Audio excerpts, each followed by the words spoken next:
Hello. Hello, and thank you for listening to my first podcast. Welcome. Who am I? Who is MJ? Well, my name is Mindy, but I go by MJ.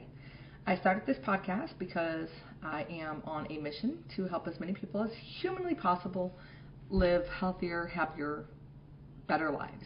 I said years ago I was going to start a podcast, but I never did. I told myself there are already so many podcasts and YouTube videos about health, fitness, and nutrition. Like, what's one more? However, none of those others have my story. And my story is my story and what drives me to want to help others. I believe we all have a purpose in life, and many of us can't figure out what that purpose is. I truly feel my purpose is to share my life experiences with the world because those life experiences has propelled me to the way that I live my life today. And I wouldn't change those hard-learned lessons for anything. For the last 10 years, I have immersed myself into investing in myself. I have completely changed my mindset, body, and health for the better, and every day I still water those seeds. I used to say, I'll wait for this or that until I start my podcast or write my book. But the truth is, I'll never be perfect, and my story will never be over. It's life, and I still have many chapters ahead of me.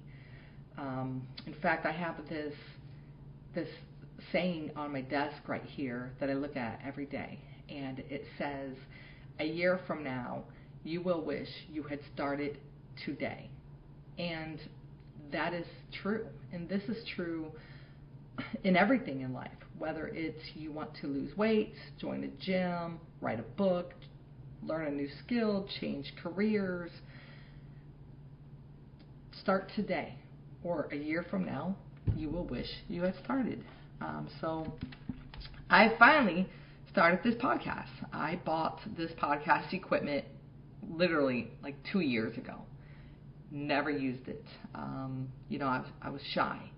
I told myself, I talk funny, I have an accent, you name it. But it was time to stop procrastinating and stop with the excuses and start this podcast. So I am on a mission to help others find their peace and their purpose and their happiness. I only know what has worked for me, but I guarantee the tools I have used will help anybody. But one must first be willing to grow and have a strong enough desire to change your circumstances. It doesn't matter how many books you read, podcasts you listen to, motivational videos, how much you tell yourself you want it. If you don't want it bad enough, if you don't have a strong enough desire, you're not going to change. Nobody can motivate you but you. Motivation comes from within, okay? So there's good motivation and there's bad motivation. Nobody can motivate you. You have to motivate yourself. But I do believe the more books you read and the more you invest in yourself, eventually it will click and it will help you get there faster than doing nothing at all. So here is a synopsis of my story. I'll try not to make this too long, but I think it's very important that you know who I am and why I want to help others. And it starts with the background of my story. You don't know me, so here's my story.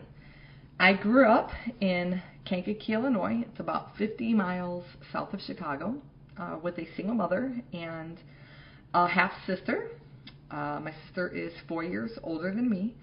My mother was on welfare, and we lived in the low-income project apartments off public housing, or just often in lower-income, neighborhoods and apartments.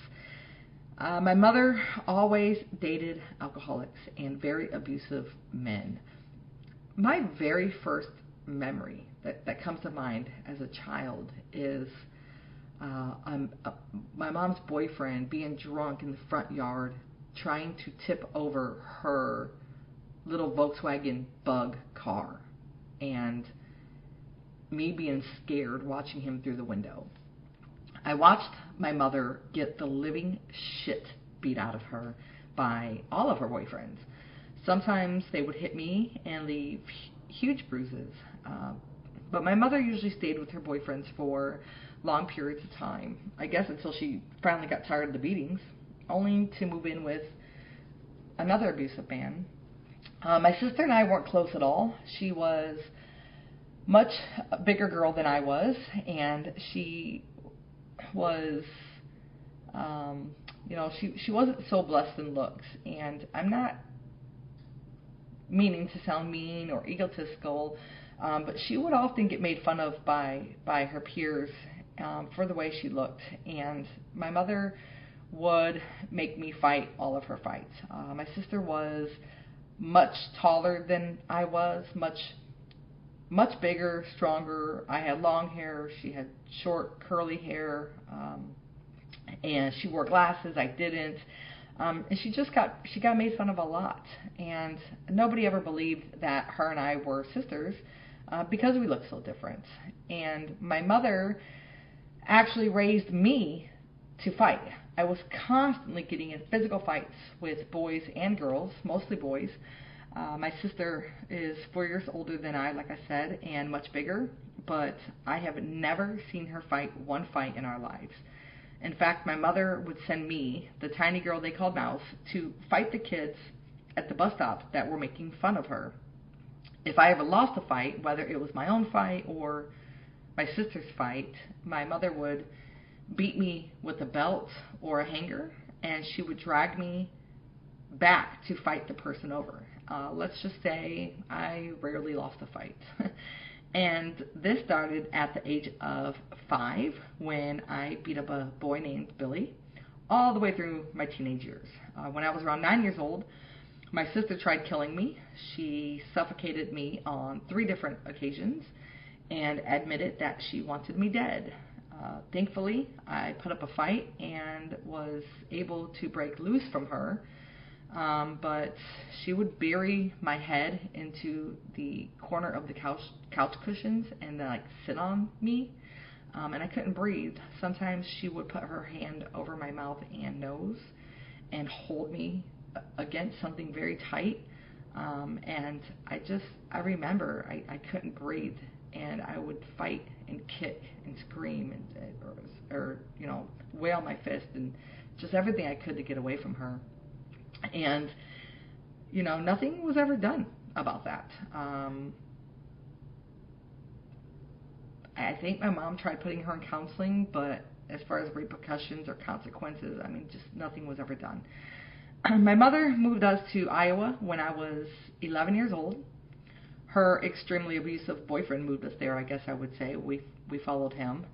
And this man beat my mother so severely quite often.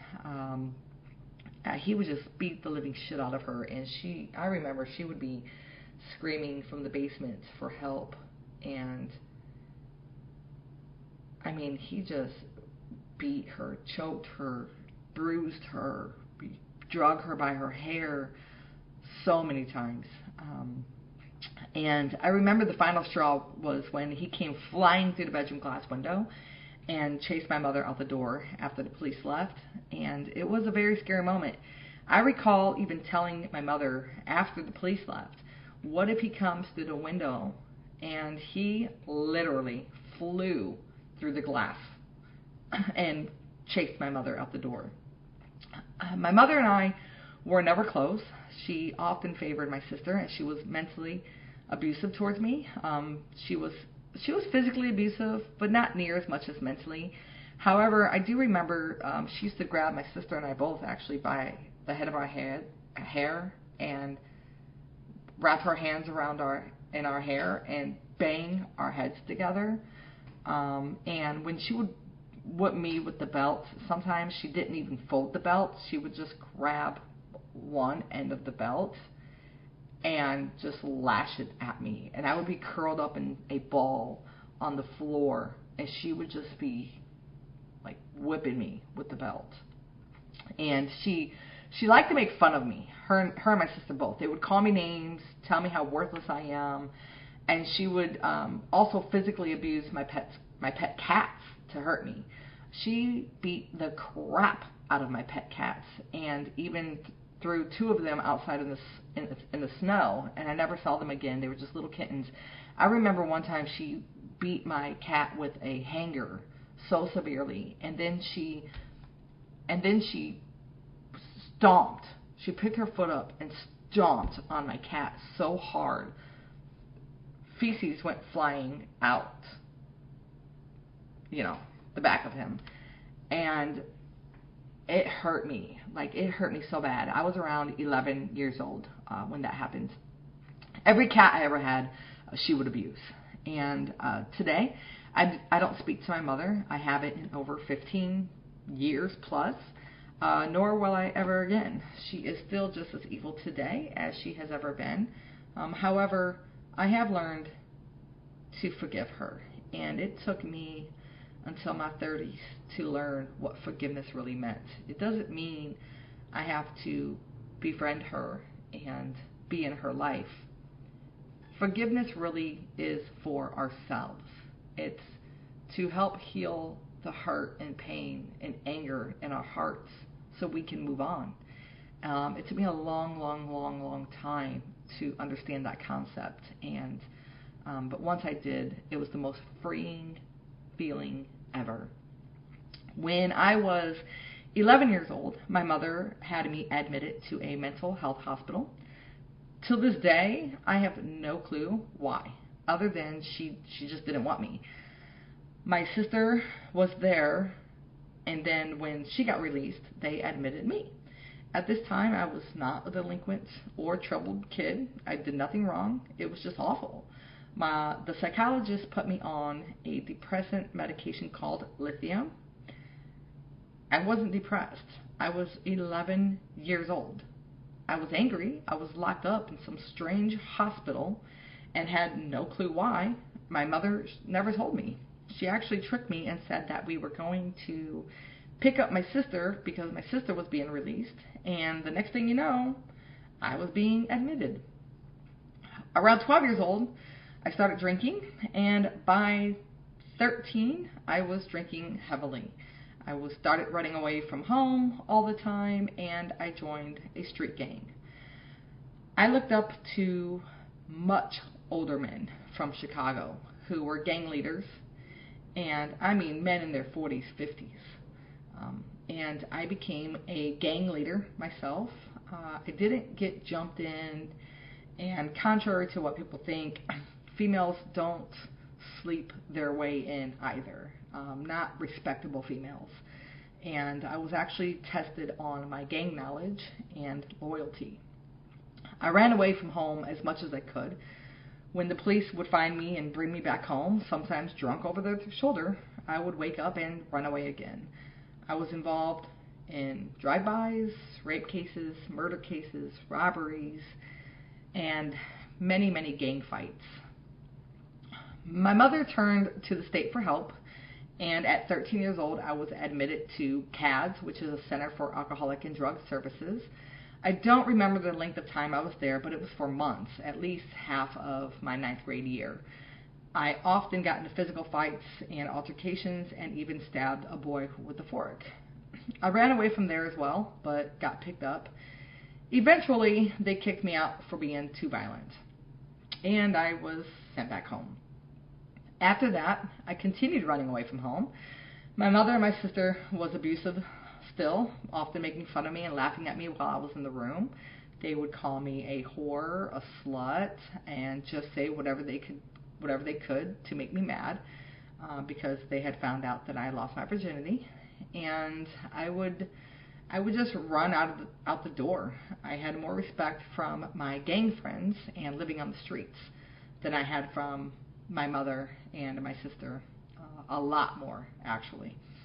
I got picked up by the police many times, and Eventually, I got brought to a place called Valley Shelter, which is a group home for delinquent teens, as well as there were, kids in there, like foster kids.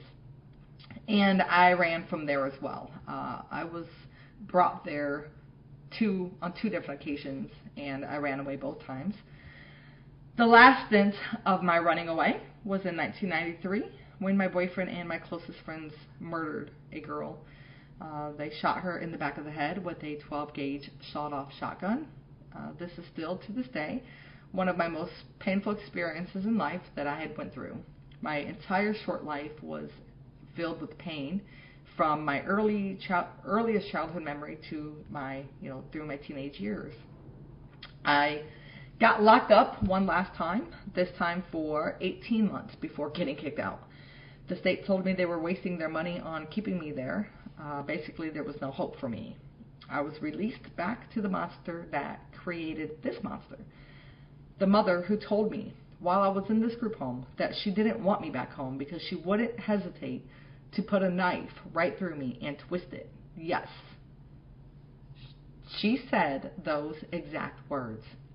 I was released back home, but this time she actually married a very decent man while I was locked up. They got married 4 days after I had gotten in that group home. And he is a very nice man, and him and I grew very close when they came to visit me. He is still to this day considered my dad. They are not married. They divorced a long time ago, but thankfully. But him and I are very close.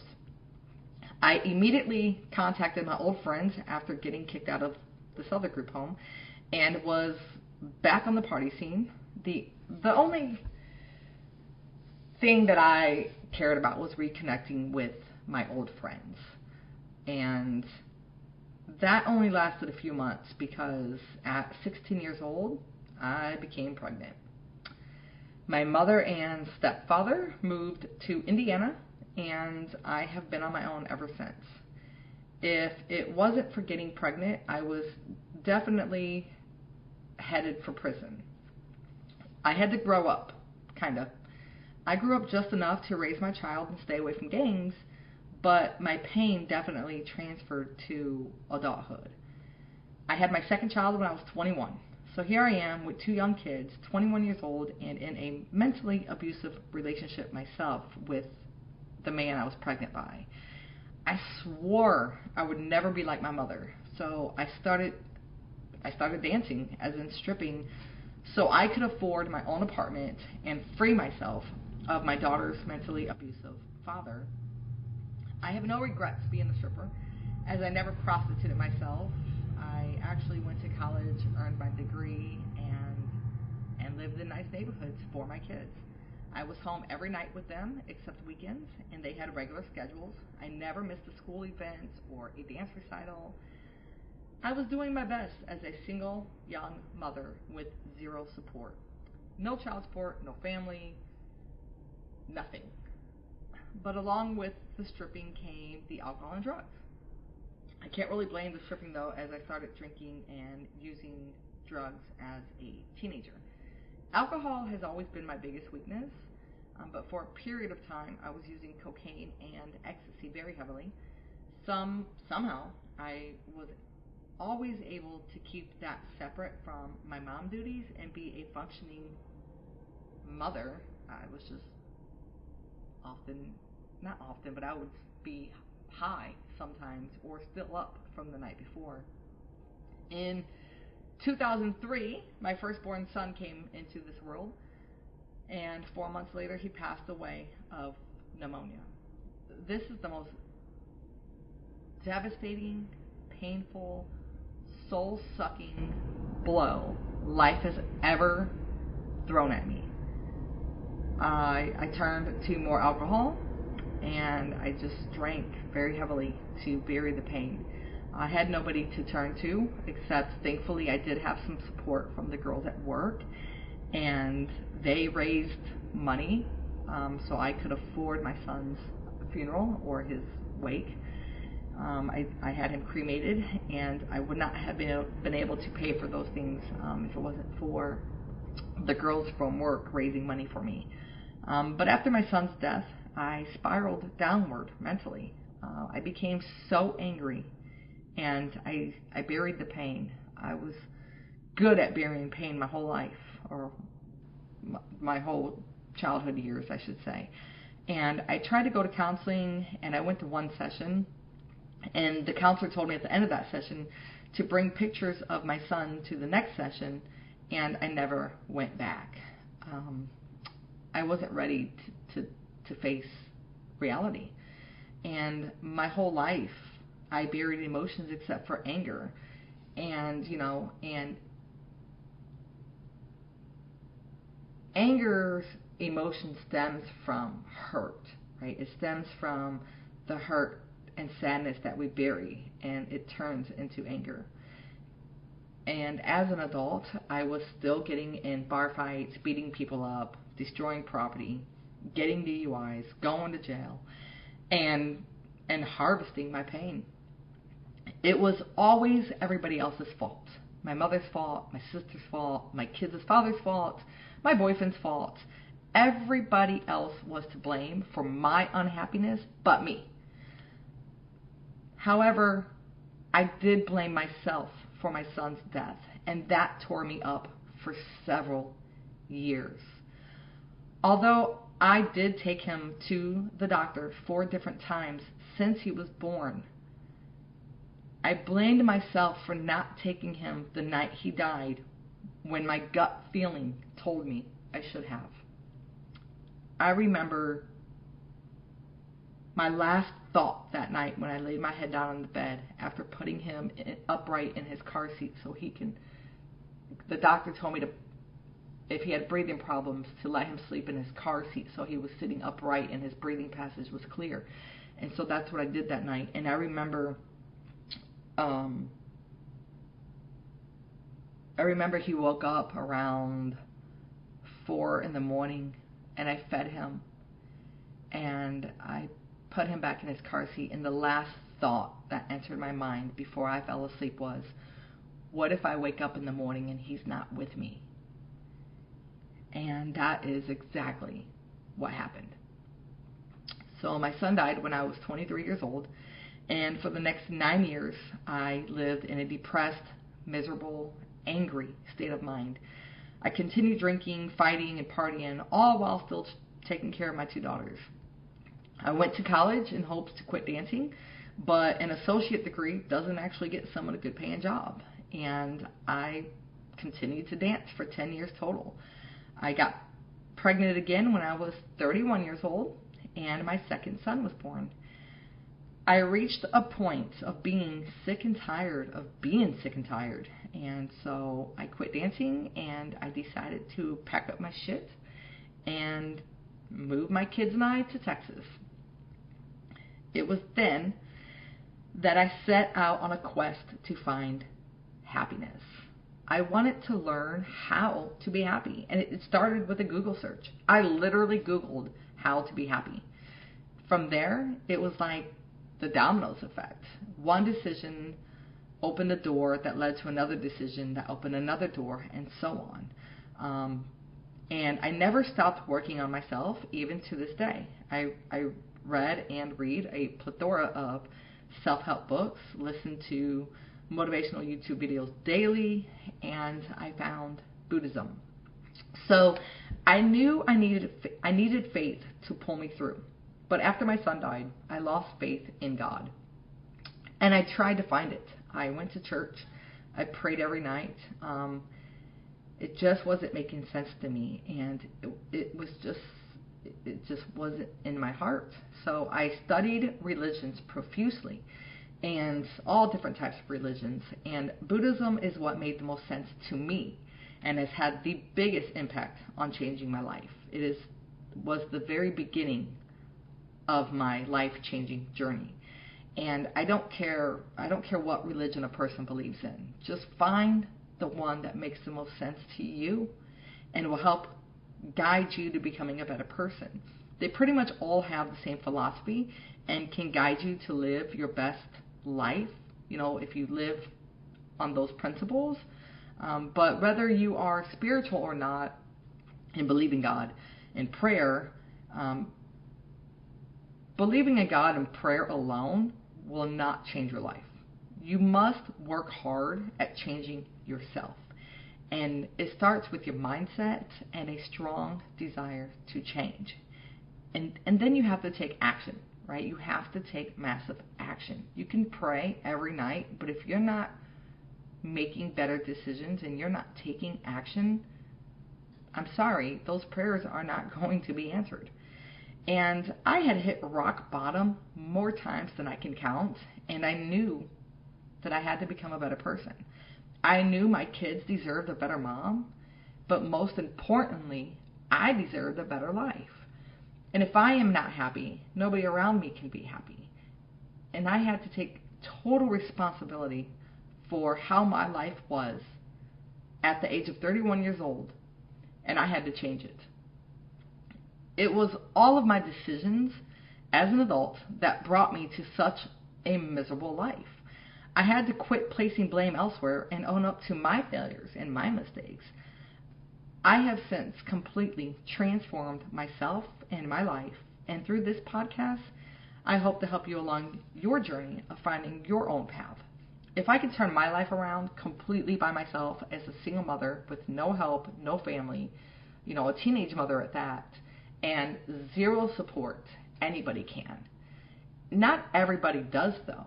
But if you are listening, I believe you are here for a reason. And I hope I can say something that clicks and help you realize that, true happiness, your dreams,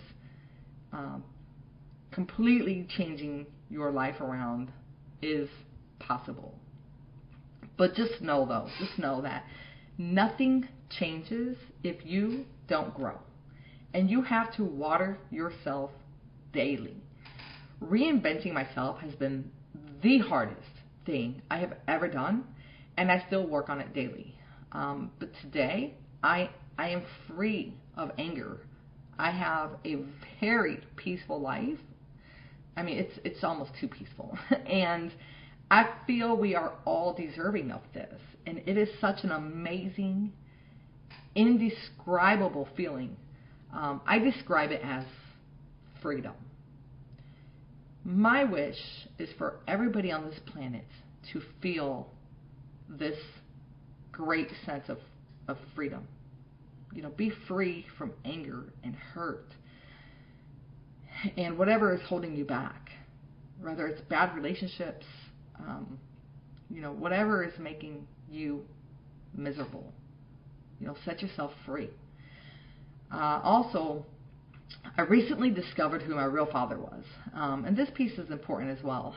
My mother lied to me my entire life and said it was some other guy, some guy named Ace.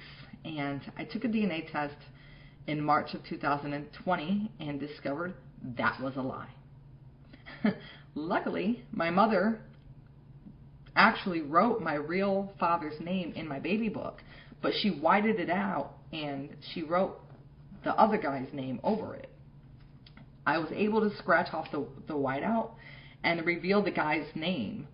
So I Googled his name in my hometown and found his obituary. I was then able to match his mother's maiden name with matches from my DNA test. And in his obituary, he had 2 daughters listed, so I reached out to them on Facebook. And I have two half-sisters and a huge family. I have gained an incredible family. They all accepted this shocking news and with love and open arms, and I mean, it was just very, very surreal. And my entire life I felt like this chapter was missing from my book, and I never thought I would discover what I discovered. I originally took a DNA test with who I thought was my half-sister because there were just pieces that weren't adding up the more her and I talked. And I reached out to her like over 10 years ago on Facebook. And so finally, I asked her if she would be willing to take a half-sibling DNA test with me, and she did. And we were not related. So that opened up a whole new can of worms, and somebody told me to take the ancestry DNA test. Now, I wasn't really concerned with finding my father originally. I really believed it was this ace guy, but I did want to know who I was. Like, where do certain features come from? Where does the red in my hair come from? You know, who do I look like? Because I didn't look like my mother or my sister or anyone on my mother's side of the family. Well, so somebody suggested I take the ancestry DNA test, and so I did. And I was able to discover who my real father was. And, you know, as a younger girl, I held into that anger and hurt as well as not having a father. And in fact, when I was 19 years old, I reached out to the man my mother claimed was my father, and I called him, and he denied me, and he hung up on me, and that just crushed me. But I believed that man was my father, and so much so that I gave my son his name as a middle name, also after who I thought was my half brother, who died 6 days after my 9th birthday. And my son died a day after my birthday. So September, you know, is not a very good month for me. But years later, I found out that he was never truly my half brother, and that guy wasn't my father after all. Crazy, huh? So, very crazy. But, you know, our stories aren't over until we leave this earth. And while we are here, it is up to us to write our story the best way possible. And we only get one life, but we have unlimited opportunities to make shit happen and live life on our terms. How long we suffer is up to us. I am super passionate about self-help, fitness, and nutrition, and, you know, completely reinventing yourself and knowing that it's possible. And my podcast will cover all of these topics. And I thank you very much for listening to my story.